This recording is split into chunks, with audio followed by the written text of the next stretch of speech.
thing where I talk about how somebody brings their baby to you and they want you to see the baby, and you look at the baby and you don't really want to say nothing mean. So you try to be nice about it and say, "Oh, bless his heart." But if he's intelligent enough to get that across, he can do that. And like I said, when you watch it, he wasn't even disrespecting the LGBTQ community. No. He was speaking on a bigger issue.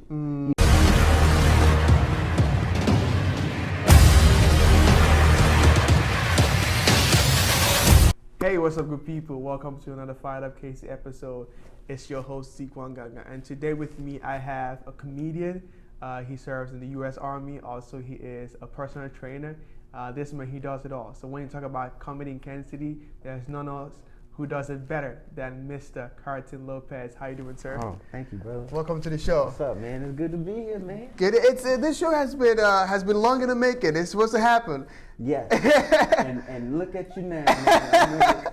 Coming on your first episode. Yes. And you come a long way, man. Thank you. This was I think 2 years ago, right? 2 years ago now. 2 years ago. Yes. 2 years ago.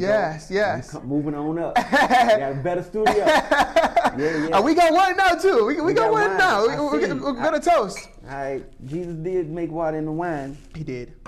Yes, he did. Save that for later. But anyways, welcome to the show. It's an honor to have you back. Appreciate you. It's been quite a while, and I know you've been doing a lot lately. But for those who do not know who Carrington Lopez is, give them a brief bio about yourself and who you are and how you got to where you are today. Well, I'm originally from Chicago. Okay. Grew up there, born and raised, pretty much. Doing stand-up actually is something that I started when I was like 15 years old. So I got into that and fell in love with it. Yes. I also I'm in the Army, as you stated. Yes. So I pretty much enjoy serving people, man. Anything that relates to serving people and making people feel better or doing better. Yes. That's me at heart. And I was raised by my grandmother, who did an amazing job. Exactly. She took in me and my little sister I was 5. My sister was 9 years old. Yes. So she kind of molded me into the man that I am. She just taught me a lot, man, just about how to treat women and different things of that nature. So yeah, that's a little bit about me. Exactly, man. Yeah. So the topic we're going to talk about today is cancel culture. So are you ready to be canceled with me? Toast to be canceled. Hey, it is what it is, right? He doesn't want to. I'm joking. Hey, I ain't worried about it. He can't cancel me. But I mean, I feel like being a comedian is basically going against the cancel culture because you comedians say what we are thinking, but you just pretty much say what is in our head. But before we even get to that, I kind of really want to get a bit more info about you. How did you even get into comedy? Were you always the funny one in class, or how did you know you were funny? Like, how did that happen? I was the school clown. The whole school. The whole school, man. So I was that. I wasn't necessarily a class clown. Wow. Okay. I would go around the school just making people laugh, and I grew up, like I said, in Chicago, and I grew up in a school where it was really gang affiliated at the time. And it was a bunch of different cliques. You had the GDs, Vice Lords, Latin Kings. And, they tell you all that stuff and try to get you scared, but I wasn't worried about none of that. I knew who I was, and I was cool with every clique, you know what I mean? Just because I was the funny dude. Like, here come that dude that do Michael Jackson, here come that dude that crack jokes or whatever. So that's how it started. Yes. And then I got on stage, and I was like, hey, I'm about to tell these jokes and talk about the school and roast some people in the school. And I fell in love with it since then, man. That feeling of that laughter really just made me want to continue to do it. Yes. And then a lot of the pain that I grew up in through my childhood helped the comedy come out. So that was my escape in a way. Yes. And not only did it make the people feel good, but it made me feel good. Yes. So that's how I felt. So tell me this, because I know every comedian has their first ever show that they had that made them realize, yo, I'm gonna either do this or I'm gonna quit. Your show, was it good or did you bomb on your first show? What was it like for you? If we talking about like the first time I did comedy stand up legit, I was in high school. Okay. And I would always do the talent show, but I was a dancer, so I always danced all the time at first. But my junior year, I talked to the person that was head of it, and I was like, I want to host it. Exactly. And I hosted it. Yeah. I killed. Yeah. It was natural for me. Okay. It was natural. But if I was to say if the first time I got on a stage, yes. I was in college actually, and I went to an open mic It was like a Monday night. I want to say it was a Monday night, and I told all the people I was in school, like, yo, come through. Yes. And most of the people there, it was open mic, was poetry, so it was like a poetry night, and I was the only comedian.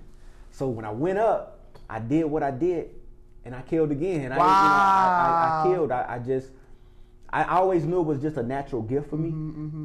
So yeah, and I was like, this is it. Like I've never had a situation, thank God, where I've been booed or heckled. Yeah. Of course, you have people that's probably drunk and they just talking, but I've never had that. Exactly. That happened to me. So yeah.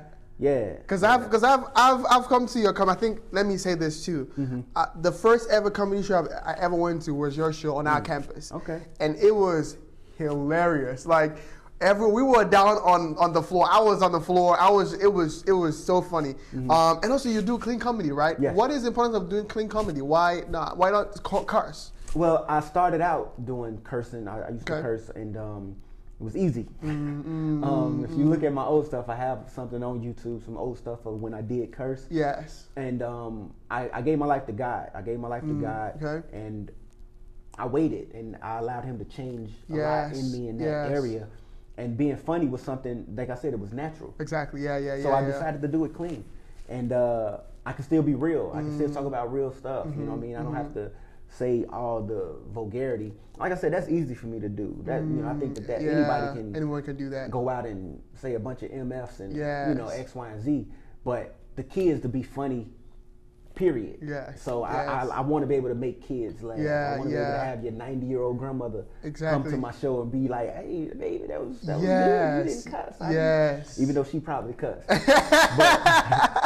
but yeah. So man, I just let God kind of transform me, and then when I'm on that stage, I just go in my zone. Man, I mean, because your comedy is clean and it is good, and because usually a lot of comedians use a curse word to fill in where they're not funny. Use a curse words to make people kind of just laugh just at the curse words, but you actually tell true comedy.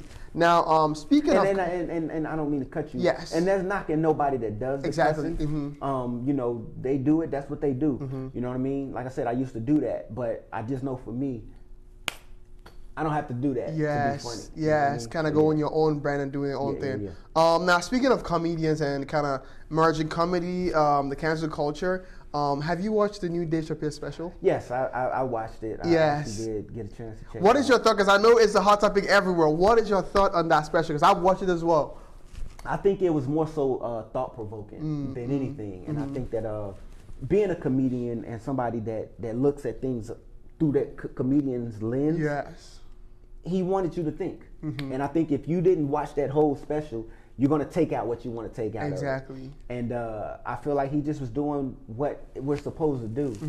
We're supposed to be a voice for the people. We're supposed to be make you think about stuff and make it funny at the same time. And I think that we live now in a society where everybody want to be uptight. You know what I mean? And you can't even make a joke about whatever. And it's like, that's not comedy. Exactly. Yeah. We are equal opportunity employers, okay? Comedians gonna talk about your mama, your grandmama, your baby.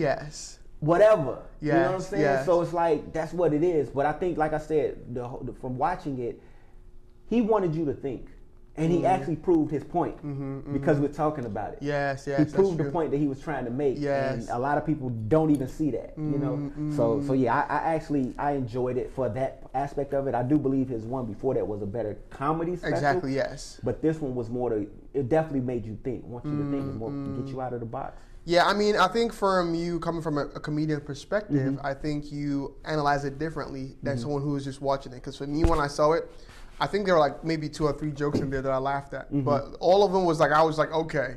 He went deep on every single community today. He went deep on black people, on LGBTQ, Jews, Asians, every Asian. No one was out of it, right? Yeah. But it's like, that's Dave Chappelle, right? That's his, his genius in a way that he can say things that other people cannot say and own it. Yeah, most definitely. And he's not scared. Well, but you have to be, and I think the thing about Chappelle is he doesn't have anybody controlling what he does. And I think that being a stand-up comic, like I said, being a stand-up, you want to have control of your art.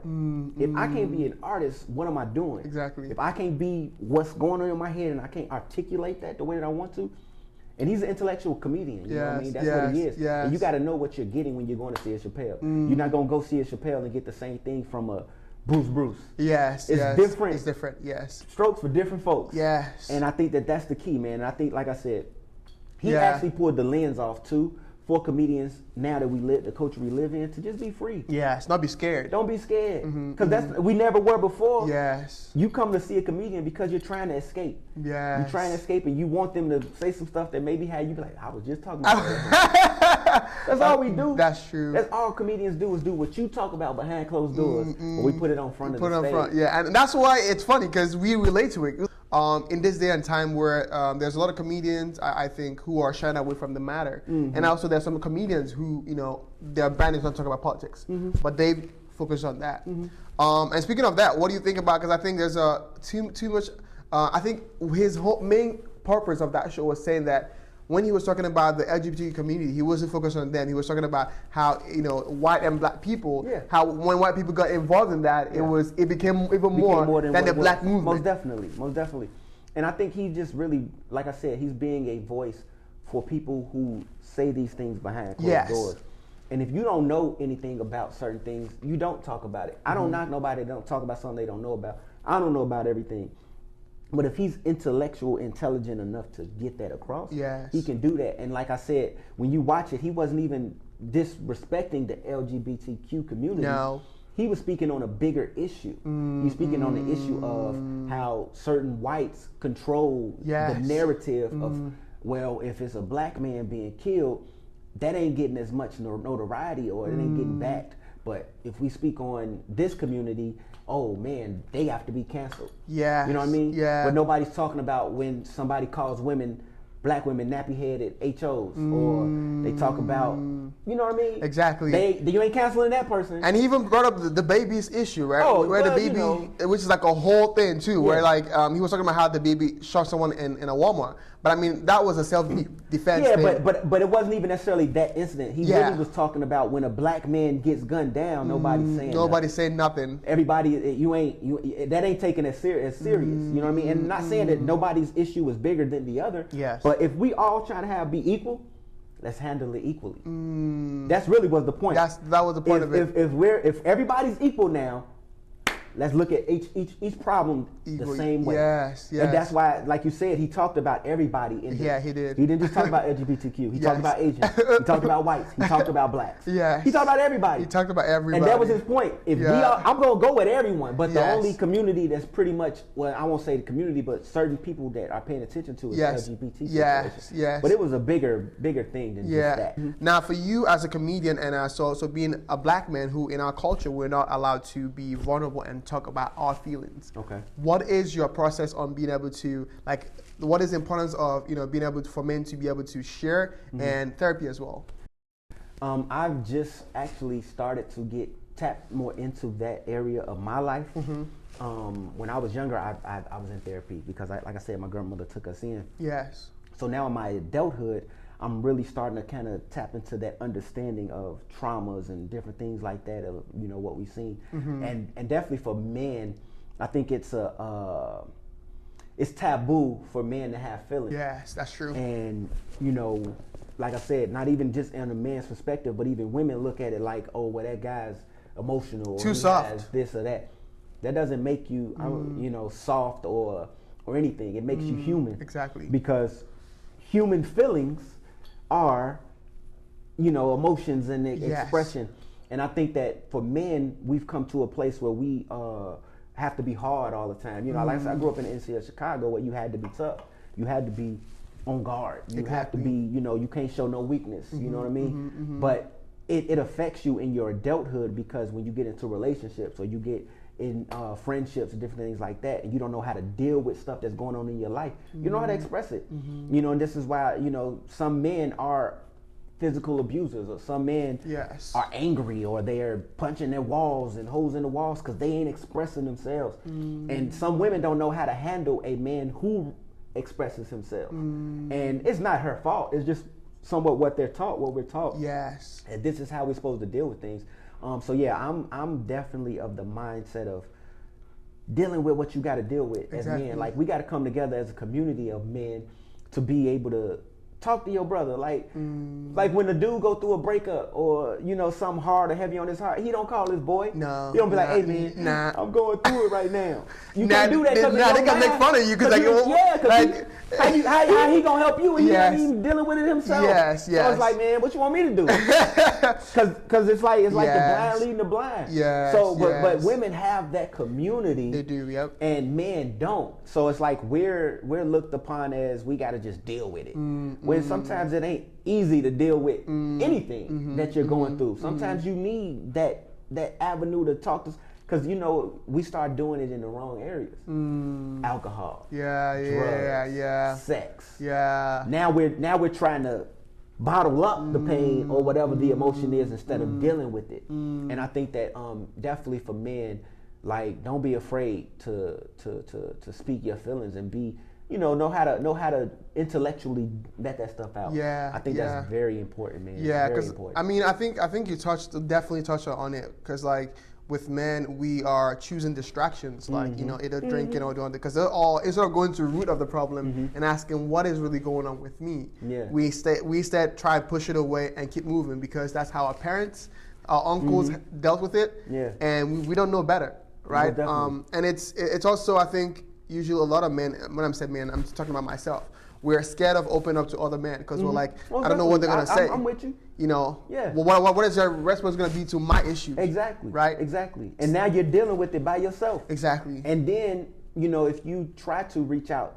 to a female, they don't know how to handle it because it's not something they're used to. Exactly. They're not used to a man being open and vulnerable. Yes. You know what I mean? Because now, like, you're looked upon as you're emotional or you're this or you're that, and it's like, I need to let this out. I'm trying to let you know how I feel, because if I don't, I'm just going to be holding it in and I'm going to be out here reckless, which I don't want to be. Exactly, yes. And, so that's important, man, that seek therapy, seek help, don't sit in your trauma, because it can be a scary place. Yeah, and, I'm definitely of the mindset now, I can't judge anyone because of how they deal with certain things, because I understand. And I think that's the thing. We have to come to a place of understanding. Exactly. If you're not willing to understand another person, it's hard. Yes. Because you always see it from your point of view. Perspective, yes. But if you really try to understand someone, and you may not understand everything, but to have that empathy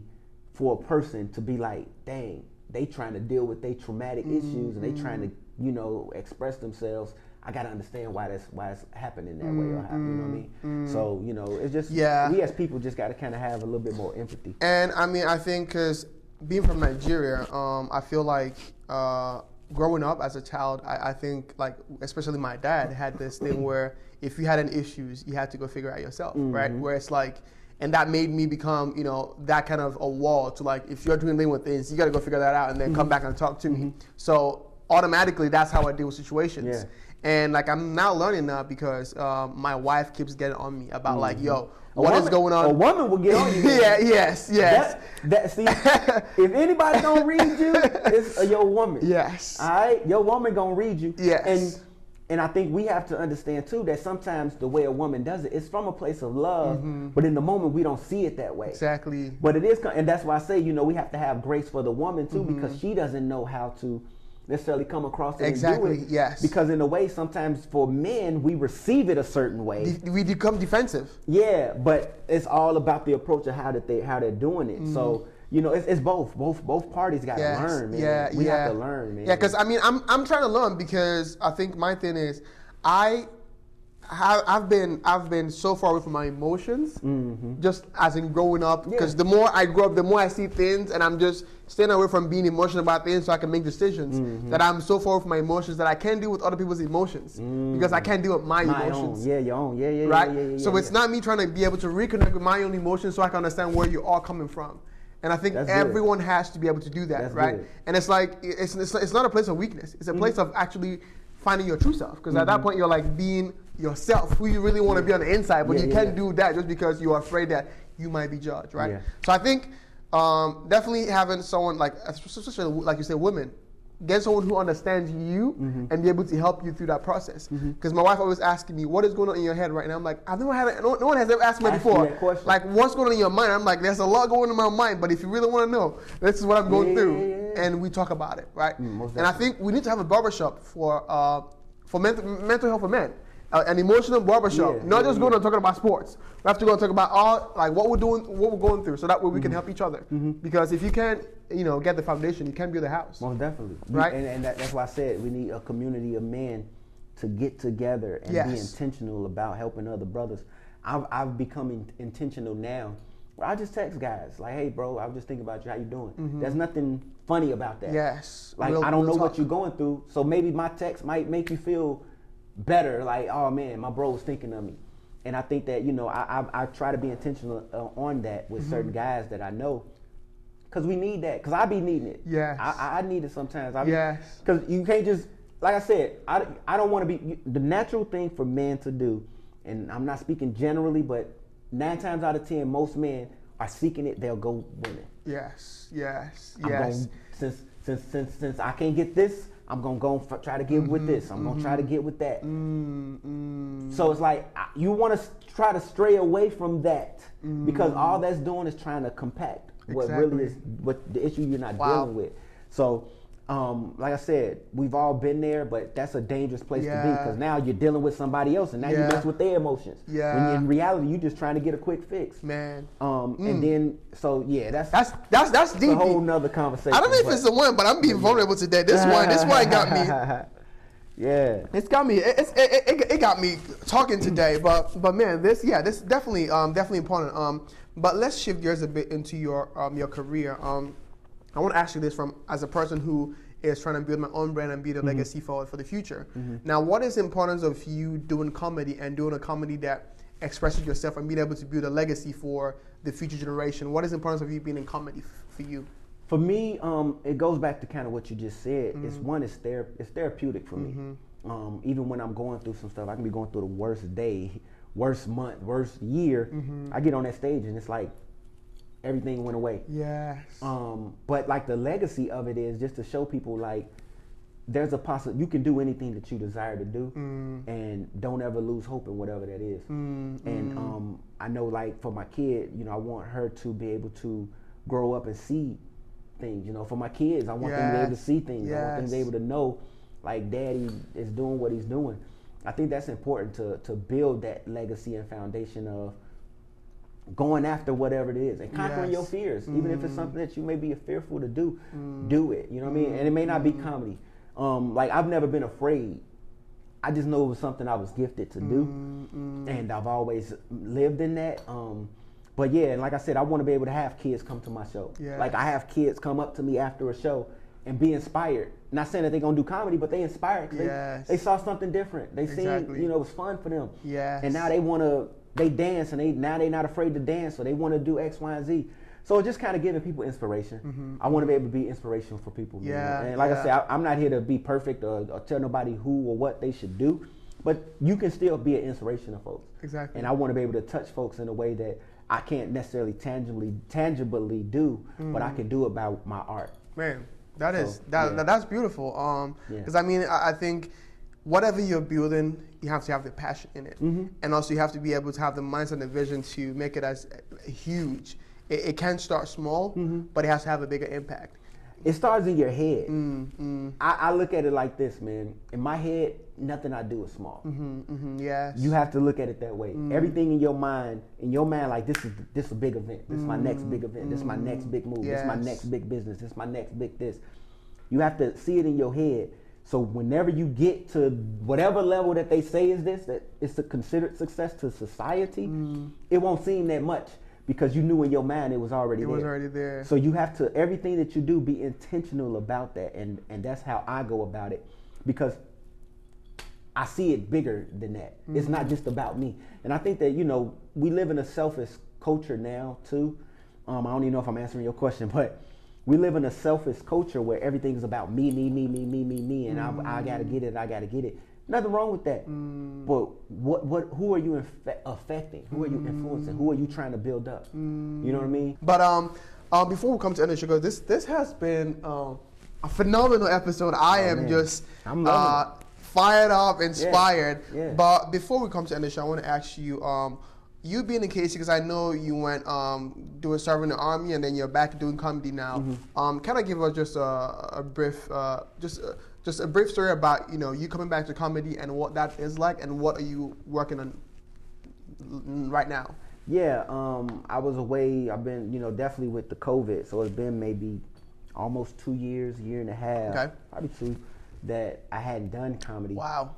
And literally since like September till now, I've been booked every weekend. Dang. And it's just God, man. It honestly is. Wow. And some things had to push me to kind of get back out there too, because sometimes you can get comfortable, and definitely with COVID, you can get comfortable and be like, I'm cool right now. I ain't finna try to get out here and do this and that. But God has been intentional about me doing something, and people need it.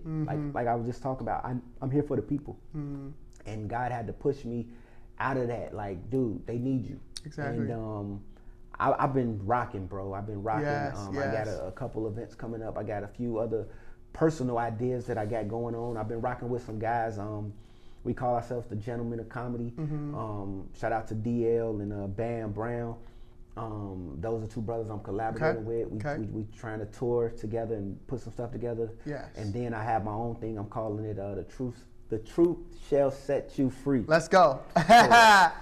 So yeah, just telling the truth up there on the stage, man. Yes. And so yeah, man. I you can book me and find me.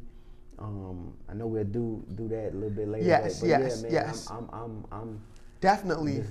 I mean, I am more than excited to have you back, because I remember the last time before you were leaving, we were supposed to have an interview, but you were telling me you were leaving.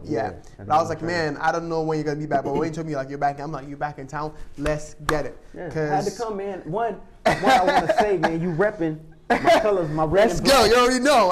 Town, hey, look, I'm not throwing no gang signs. But and this wasn't planned either. It wasn't planned. No, it wasn't planned. Got on the red and black. Them my colors, man. So yeah, man. I gotta come correct. I gotta come correct. You know it, man. I don't know what I do out there in Nigeria, but NG, whatever you want to call it. You know what I'm saying? So Niger boy. We had to represent. Yes. You know what I mean? Yeah. All right. So before we end the show, I want us to I have this game section where I'll ask you a couple questions, and then you can just give us it's gonna be fun questions, so it's not gonna anything you're gonna think too much about. Right. But so give us your since we're talking about comedy, top 5 comedians for you of all time. Okay. I've never been asked this question. Yeah. An interview. Yes. I've always been asked in private, but I started out watching Eddie Murphy. Okay. Eddie. Eddie Murphy was the guy that I in the 90s I would sneak and watch his stuff. Yes. And then I learned that Eddie, I would read his book. I read a book about Eddie Murphy. He liked Richard Pryor, so I started watching Richard Pryor. Yes. But for me, growing up in the 90s, it was Martin Lawrence. He was a man. Martin was a guy, his physical comedy, man, it was something about him. To me, he's the best physical comedian. Like, he just can be funny with his movements and stuff that he does. And then a little bit later... And he killed Def Jam, too. Oh, most definitely. He was the host. Yes, he killed Def Jam. But like I said, I was a kid, but I would watch his physical in the Martin show. Like, his physicality in his comedy was crazy. Yeah. That's 3. Yes, that's 3. Bernie Mac. Bernie Mac is a beast. You want to talk about cancel culture? No, people couldn't handle Bernie. It can't handle it, but yeah, Bernie. They wouldn't have been able to handle Bernie. Bernie was crazy. Like, Bernie he goes hard. Goes all the way in. But yeah, Bernie. And then someone that might surprise a lot of people is Robin Williams. Robin Williams is a comedy legend. Rest in peace to him. If anybody don't know who Robin Williams, you should know who he is. But he did Jumanji, the original Jumanji. Mrs. Doubtfire. Definitely, I don't think I might have heard it, but I don't think I've ever watched his stuff. I gotta look it up. Robin Williams is amazing to me. So yeah, that'll be my 5. Yeah, that's my 5. So Eddie Murphy, Richard Pryor, Martin Lawrence, Bernie Mac, Robin Williams. I am forgetting one. Chris Tucker. Chris Tucker was also Chris somebody Tucker. I watched, growing up. In his prime, Chris Tucker was a beast, man. No, he was a beast. Yeah. I think he should do more now, but Nobody could do what Chris Tucker Chris did. Tucker is hilarious. So yeah, Chris Tucker would be my other honorable mention. And it's really interesting. Now I'm thinking of it because all the names you mentioned, I know all these comedians. Mm-hmm. Now I'm thinking I'm versed in comedians as well. Like I know a bunch of comedians. So wow, I didn't know I knew that many people. That's awesome. But before we go, I think we were backstage. We were talking about this. The one joke that you did on one of your shows, the one you came to on campus, where you were talking about, you know the joke I'm talking about. Yeah. Give us it, because I want everyone to laugh with me, because it always cracks me up. Well, I ain't gonna give the whole joke away. But I have this thing where I talk about how somebody brings their baby to you, and they want you to see the baby, and you look at the baby, and you don't really want to say nothing mean. So you try to be nice about it, say, "Ooh, bless his heart," like bless that baby, or you describe the way the clothes look on the baby, and you like, "Them some nice pants," or, "Oh, you put them in a nice," because the baby don't look too. You just want to distract everything. You're just trying to distract it from everything, and that's important, man. Because people think it. Like I said, we the voice of the people. Exactly. So you've had people bring their child to you, and you don't even know what to say, and your mind say something, and you just hoping it don't come out loud. Thank you for coming on the show. It's been a true honor just chatting with you. But just tell people what is your social media handle if they want to get in touch with you or see what you got going on, so they can either book you. I know you're booked for a long time, but yes, you can find me at Carrington Lopez. Okay. That's my name, so it's very simple. Yes. On IG. Also Facebook, Carrington Lopez. I don't have a Snapchat. I ain't into all that TikToking. All I need is IG, Facebook is how you can find me. Or you can email me at laughtherapy@gmail.com. That's laughtherapy@gmail.com. Okay. So yeah. But thank you for coming on the show. I really appreciate having you here. We had definitely an awesome episode. But for those of you who are watching, either from home, your office, wherever you are, thank you for tuning in. It's been another FIREDUP KC episode. You know what to do. Subscribe at FIREDUP KC, YouTube, Instagram, wherever you are, Spotify, and go to Roku at Kim Young TV to watch this episode. Do not miss out. Stay fired up and don't give up. I'll see you on the next episode. Bye-bye for now.